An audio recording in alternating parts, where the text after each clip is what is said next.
بسم اللہ الرحمن الرحیم. ڈیئر ایم فل اسکالرز، امید واسق ہے کہ آپ سب خیریت سے ہوں گے اور پہلے سیمیسٹر کے لیکچرز سے بھرپور انداز میں استفادہ کر رہے ہوں گے.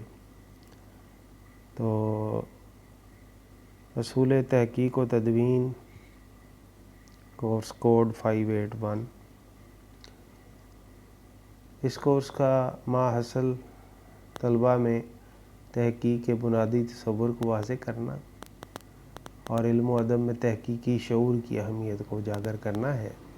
اس کے علاوہ تحقیق سے متعلق مختلف طریقوں اور وسائل تحقیق سے آگہی اور تحقیق کی روایت سے واقفیت اس کورس کے نمایاں پہلو ہیں، جن کا مقصد اعلیٰ تعلیم کے حصول میں تحقیق کے حوالے سے مضبوط پس منظر فراہم کرنا ہے. اصول تحقیق کے پہلے لیکچر میں ہم نے تحقیق کی ضرورت اور اہمیت اور تحقیق کیا ہے کے حوالے سے تفصیلی انداز میں پڑھا ہے. تو اصول تحقیق کے دوسرے لیکچر میں ہم وسائل تحقیق کے بارے میں پڑھیں گے کہ وسائل تحقیق کون کون سے ہیں.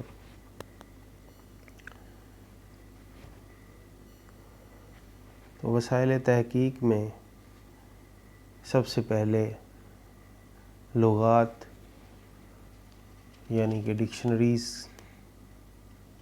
کا بہت زیادہ عمل دخل ہے. تو لغت عام طور پر لفظوں کے معنی دریافت کرنے میں مددگار ثابت ہوتی ہے، لیکن لغات کو مرتب کرنے والے بعض محققین نے الفاظ کے معنی لکھتے ہوئے بعض اساتذہ کے بے شمار اشعار بطور سند کے نقل کیے ہوتے ہیں.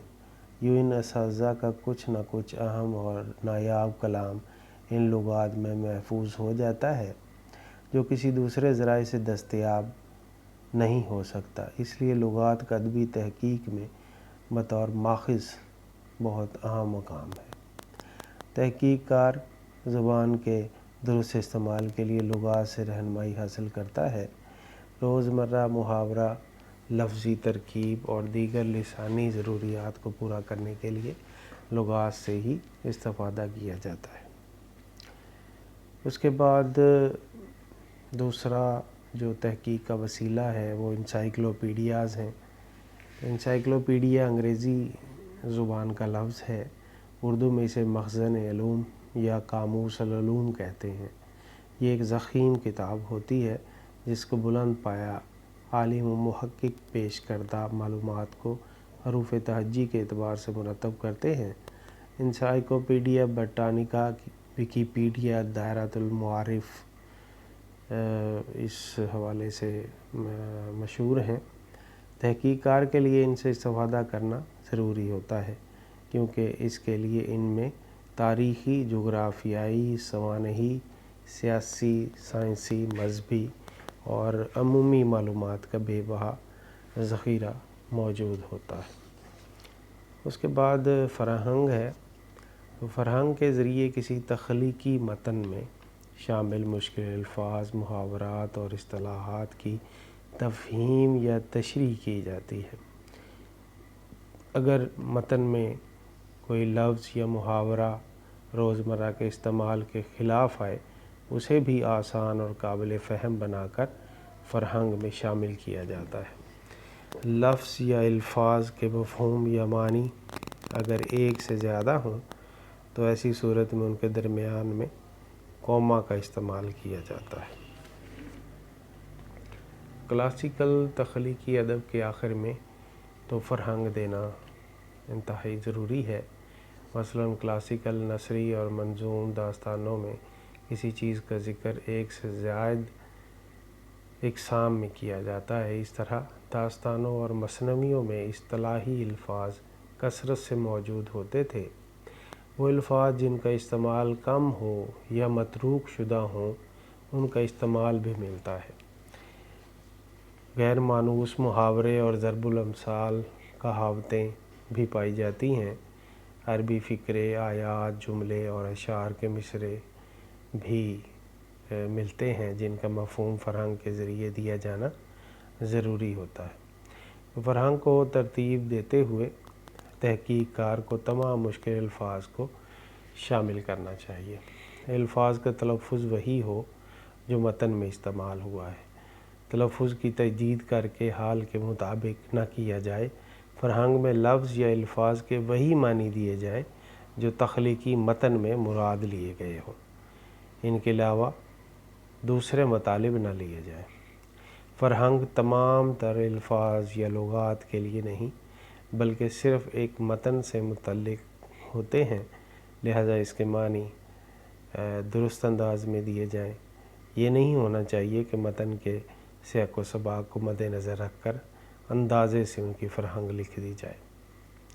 اردو محاوروں کی فرہنگ، ادبی اصطلاحات کی فرہنگ اور ادب میں مستعمل علمی اصطلاحات کی فرہنگ دینا، حالانکہ اردو لغات کی ذمہ داری ہے، کیونکہ لغت میں کافی محاورے اصطلاحات پہلے ہی جگہ پا چکی ہوتی ہیں، پھر بھی ان کے لیے الگ سے لغت تیار کی جاتی ہیں۔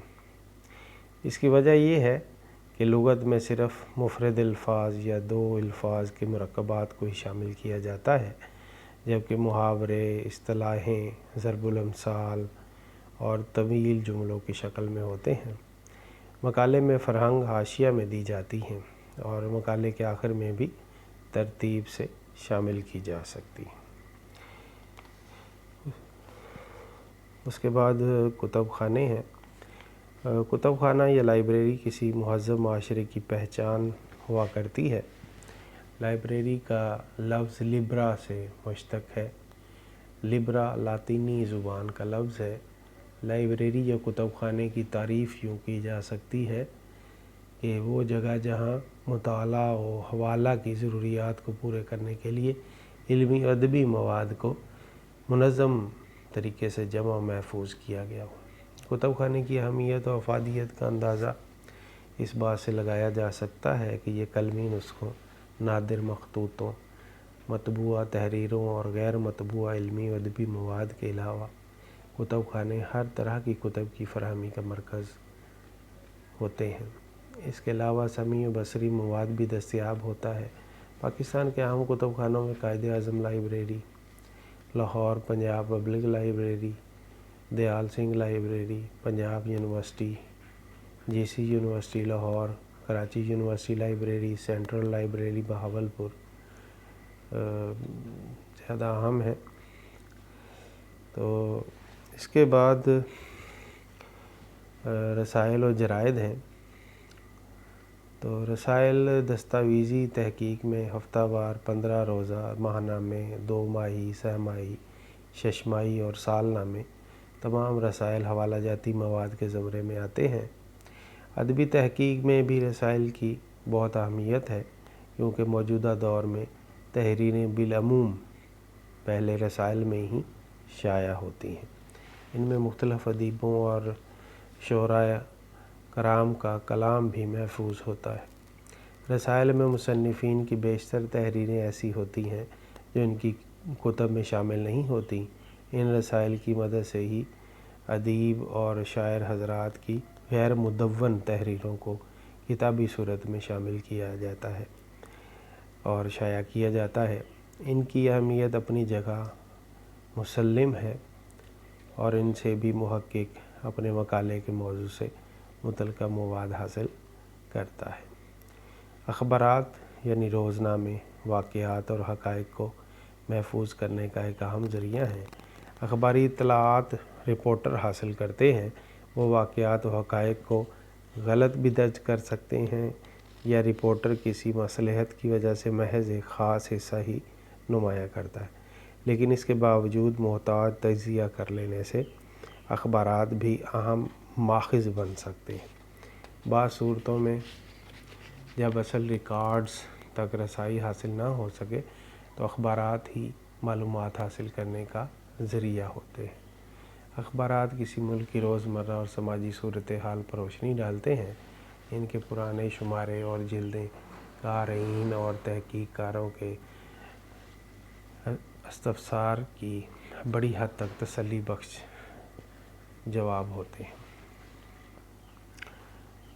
اس کے بعد تحقیقی ادارے ہیں۔ موجودہ دور میں تحقیقی کاموں کا زیادہ تر انحصار یونیورسٹیوں پر ہے، جہاں پر طلباء و طالبات اور اساتذہ کی مشترکہ کاوشوں سے یہ ادارے زبان و ادب کے مراکز کی حیثیت اختیار کیے ہوئے ہیں۔ B A honour, M A, M Phil اور پی ایچ ڈی کی سطح پر ہر سال بے شمار طلباء و طالبات اپنے نگران اساتذہ کی مدد سے تحقیقی مقالے تحریر کرتے ہیں اور وہ شائع بھی ہوتے ہیں۔ ان کے علاوہ چند ایسے نامور تحقیقی ادارے بھی موجود ہیں جو اپنے اپنے طور پر تحقیقی کاوشوں اور ادبی نگارشات کو شائع کرتے ہیں۔ ان میں انجمن ترقی اردو، مکتبہ جامعہ لمیٹڈ، مجلس ترقی ادب، دارالترجمہ جامعہ عثمانیہ، مقررہ قومی زبان، پاکستان اردو اکیڈمی سر فہرست ہیں۔ نو آموز محقق یا تحقیق کار ان کی شائع کردہ کتب سے بھی اپنی تحقیق کے لیے مواد حاصل کر سکتے ہیں۔ وسائل تحقیق میں جو اگلی چیز ہے وہ ہے تاریخیں۔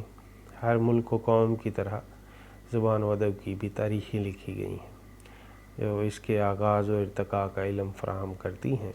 یہ اطلاقی تحقیق کا سب سے اہم جزو ہے اور ہر دور میں اس کی ضرورت ہوتی ہے۔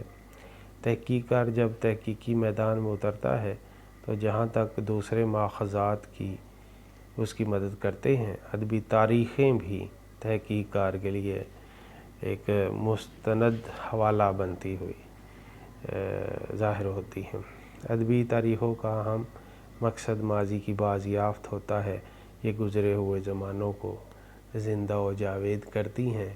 تاریخ نویس تاریخی حقائق، واقعات اور جمع شدہ مواد کا تجزیہ کر کے ایک واضح نقطہ نظر اختیار کرتا ہے۔ وہ اپنی تاریخ کی تشکیل اپنی ذہنی بصیرت کی استعداد کے مطابق کرتا ہے، جس سے تاریخ کے خاموش، گمنام اور تاریک گوشے تحقیق کار کی نظروں کے سامنے آ جاتے ہیں، جو اس کی تحقیق میں معاون بنتے ہیں۔ تحقیق کار اپنی تحقیق میں محققین کی مرتب کردہ جو تواریخ ہیں ان سے بھرپور انداز میں استفادہ کرتا ہو۔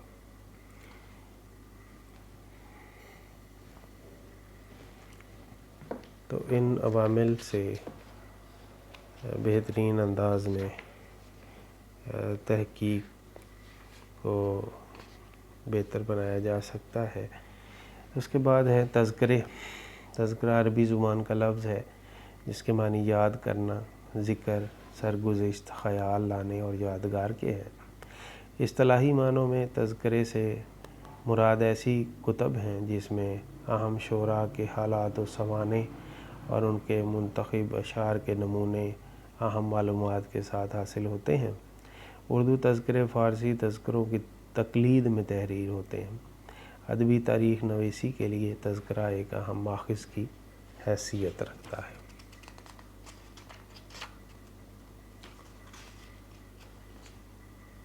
اردو شعراء کے تذکروں سے قبل جو چیز شعراء کے بارے میں کسی حد تک معلومات فراہم کرتی ہے وہ بیاض تھی۔ بیاض کی ترقی یافتہ شکل تذکرے کی صورت میں اردو ادب میں شامل ہوئی۔ بیاض نویسی قدیم زمانے میں ایک عام شغل تھا۔ جو لوگ عمدہ تذکرے تحریر نہیں کر سکتے تھے وہ اپنے ذوق تسکین کے لیے بیاض اشعار کو ترتیب دے لیتے تھے، جس میں اپنی پسند کے اشعار اور غزلیات، شعراء کے نام اور مختصر حالات زندگی جمع کرتے تھے۔ بیاض میں ان چیزوں کو شامل کرنے کے لیے کسی خاص ترتیب کا خیال نہیں رکھا جاتا تھا۔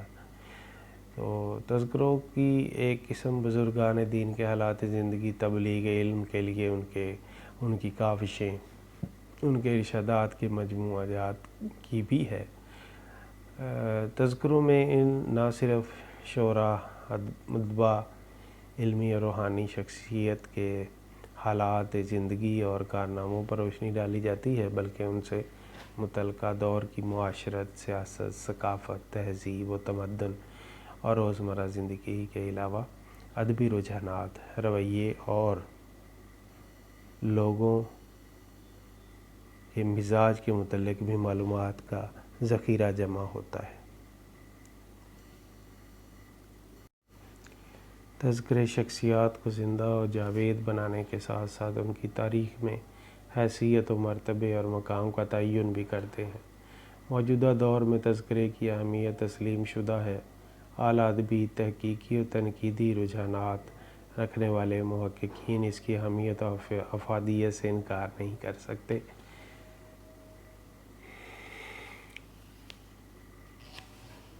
تذکرے کی اہمیت و افادیت کے حوالے سے چند پہلوؤں کا جائزہ پیش خدمت ہے۔ وہ تذکرہ قدیم شعراء کے حالات زندگی اور افکار و خیالات جاننے کے لیے اہم ماخذ ہیں۔ تذکرہ میں کسی خاص عہد کے امراء، رؤساء اور اعلیٰ حکومتی عہدیداروں کے متعلق معلومات درج ہوتی ہیں۔ تذکرہ کسی خاص دور کے سیاسی، سماجی اور ثقافتی حالات کے متعلق معلومات فراہم کرتا ہے۔ تذکروں میں شعراء کے کلام کے نمونہ جات اور بزرگان دین، صوفیاء کرام اور دیگر شخصیات کے حالات و فن کے بارے میں ذکر ملتا ہے۔ تذکرے دو قسموں کے ہوتے ہیں، عمومی اور خصوصی۔ تذکرہ عمومی میں کسی خاص عہد کی قید نہیں ہوتی، جبکہ تذکرہ خصوصی میں کسی خاص عہد کے شعراء، بزرگان دین کے حالات اور کارنامے درج ہوتے ہیں۔ تذکرہ کسی عہد کی تہذیب و ثقافت اور اس کی زبان کے متعلق معلومات فراہم کرتا ہے۔ تذکرے میں پہلے مقدمہ، دیباچہ، پیش لفظ، ابتدائیہ، پھر اصل متن، آخر میں اختتام ہوتا ہے۔ یہ تینوں اجزائے ترکیبی تذکرے کی بنیاد کو استوار کرتے ہیں۔ تذکرے کے مقدمے میں مصنف تذکرہ تصنیف کرنے کی غرض و غایت بیان کرتا ہے، یعنی وجوہات یا مقاصد بیان کرتا ہے۔ پھر اصل متن میں شعراء کے حالات اور منتخب کلام کے نمونے اور ان کے عہد کے سیاسی، سماجی، معاشی، ثقافتی اور علمی و ادبی صورتحال کا ذکر ہوتا ہے۔ اصل متن کے بعد تذکرے کا اختتام ہوتا ہے۔ اختتامیہ میں مصنف ان تمام باتوں کی وضاحت کرتا ہے جو اصل تذکرہ کے لیے ضروری ہوتے ہیں۔ اس کے بعد کتبے ہیں۔ کتبے کو اب عام طور پر کتبہ استعمال کرتے ہیں۔ یہ لفظ کتابہ سے بنا ہے، یعنی وہ عبارت جو لوح قبر یا مسجد پر کندہ کر کے لگائی جاتی ہے۔ اسے یوں بھی کہا جاتا ہے کہ وہ نظم و نثر جو کسی کی تعریف میں بطور تاریخ پیش طاق پر لکھتے ہیں۔ ادبی تحقیق میں ان کی اہمیت یوں بنتی ہے، مقبروں، سادہ قبروں، گنبدوں، دروازوں اور دیواروں پر نصب لوحوں اور نقوش سے بہت مفید باتیں معلوم ہوتی ہیں۔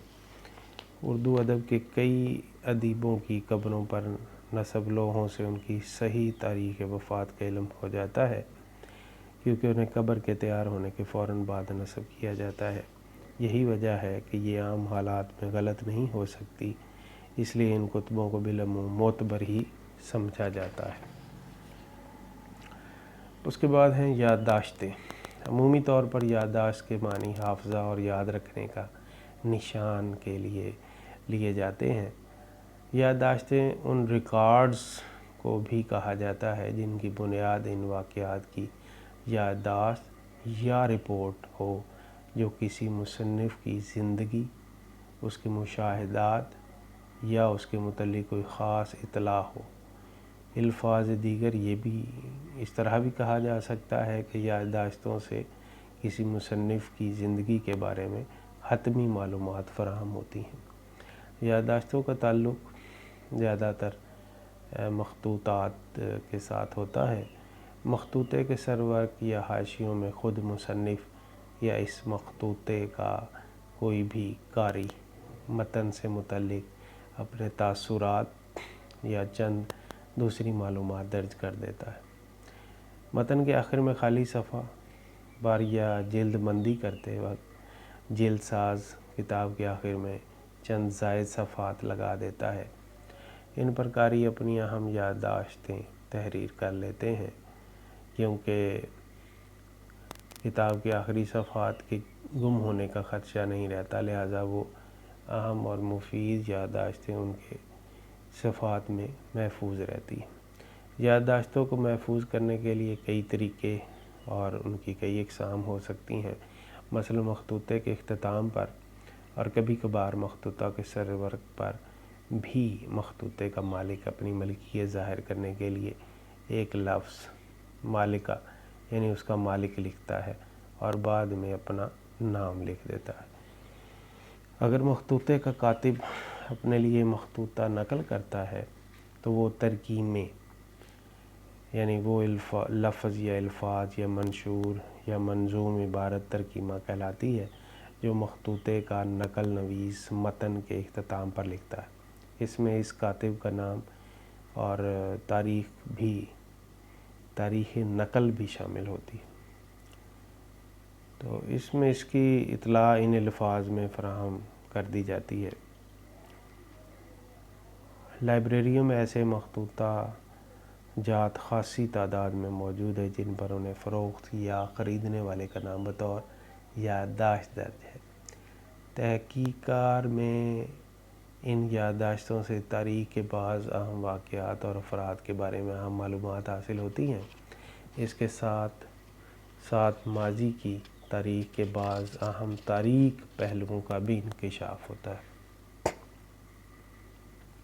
تحقیق کار کے لیے ضروری ہے کہ وہ اپنی تحقیق میں ان تمام یادداشتوں کی اہمیت کا اندازہ لگاتے ہوئے اگر کسی مخطوطے پر کسی مصنف یا دیگر افراد کی تحریر کردہ یادداشت موجود ہو تو اس کی صرف نشاندہی ہی نہ کرے بلکہ ان یادداشتوں کے پس منظر کا تجزیہ کر کے انہیں اپنی تحقیق کا حصہ بھی بنایا جانا چاہیے۔ یادداشتوں کے بعد بہت اہم جو تحقیق کا وسیلہ ہے وہ ملاقاتیں ہیں یعنی انٹرویوز ہیں۔ تو انٹرویوز ماخذات کو اکٹھا کرنے کا ایک زبانی طریقہ کار ہے۔ کسی شخصیت کے خیالات، افکار و نظریات کو سمجھنے کے لیے انٹرویو ایک ایسا ذریعہ ہے جس سے مؤثر طور پر ساری اطلاعات اور تفصیلات حاصل کی جا سکتی ہیں۔ انٹرویو کا ایک اہم مقصد یہ بھی ہوتا ہے کہ مفروضات کو ثابت کرے، اس لیے انٹرویو مواد کو جمع کرنے کا ایک مؤثر ذریعہ تصور کیا جاتا ہے۔ ذاتی انٹرویو سے کسی فرد کے ماحول اور اس کی زندگی کی تہہ تک بآسانی پہنچا جا سکتا ہے۔ یوں تحقیق میں مبالغے کا عنصر شامل نہیں ہو سکتا۔ تو آج کے اس لیکچر میں ہم نے وسائل تحقیق کے حوالے سے پڑھا ہے اور ان کو بہتر انداز میں ہم نے جاننے کی کوشش کی ہے کہ کون سے ایسے تحقیق کے وسائل ہیں جن کو جانتے ہوئے سمجھتے ہوئے بآسانی ہم تحقیق کے جو مراحل ہیں ان سے بطریق احسن گزر سکتے ہیں اور اپنی تحقیق کو مستند اور جامع بنا سکتے ہیں۔ تو اگلے لیکچر میں ہم وسائل تحقیق کے جو دیگر عوامل ہیں ان پر بات کریں گے۔ تو پہلے سیمیسٹر کے تمام طلباء و طالبات سے میں کہنا چاہوں گا کہ آپ میرے اس یوٹیوب چینل کو سبسکرائب کریں تاکہ تمام لیکچر جو ہیں وہ بر وقت آپ تک پہنچ سکیں، اور اس کے ساتھ ہی ناچیز کو اجازت دیں۔ انشاءاللہ نیکسٹ لیکچر میں آپ سے دوبارہ میں معروضات پیش کروں گا وسائل تحقیق کے حوالے سے۔ والسلام، خدا حافظ۔